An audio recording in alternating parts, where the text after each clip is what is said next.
চলতি বছরের জানুয়ারি থেকে আজ পর্যন্ত জেলার ৬টি উপজেলায় ডেঙ্গু আক্রান্ত রোগী হাসপাতালে ভর্তি হয়েছে ৯৯৯ জন। এর মধ্যে গত মাসে সবচেয়ে বেশি রোগী ভর্তি হয়েছে ৩৫০ জন। বিস্তারিত জানিয়েছেন মুন্সিগঞ্জ প্রতিনিধি ভবতোষ চৌধুরী নূপুর।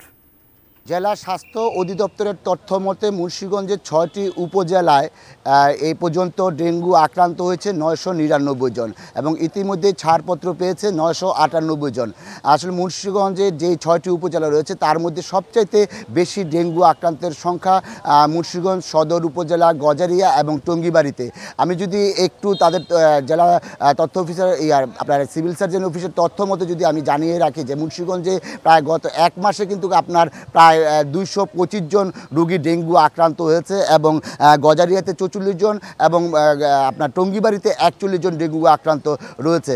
এখানকার যে ডাক্তাররা রয়েছেন তারা বারবার জানিয়েছেন যে সবাইকে পরিষ্কার পরিচ্ছন্নভাবে তার বাড়ির আঙ্গিনা পরিষ্কার পরিচ্ছন্ন রাখার জন্য এবং পাশাপাশি যে বৃষ্টির পানি এবং এসির পানি যাতে কোনো জলাবদ্ধতার সৃষ্টি না করে সেই জিনিসগুলি দেখার জন্য।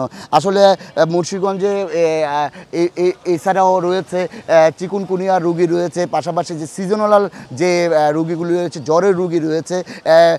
এরকম একটি অবস্থার মধ্যে মুন্সিগঞ্জে ডেঙ্গুর পরিস্থিতি রয়েছে এবং তার এখানে আমরা হাসপাতাল যতটুকু দেখেছি খুব যত্ন সহকারে এবং নিয়ম মাফিক মেপেই তারা এই রোগীদের সেবা দিয়ে আসছেন।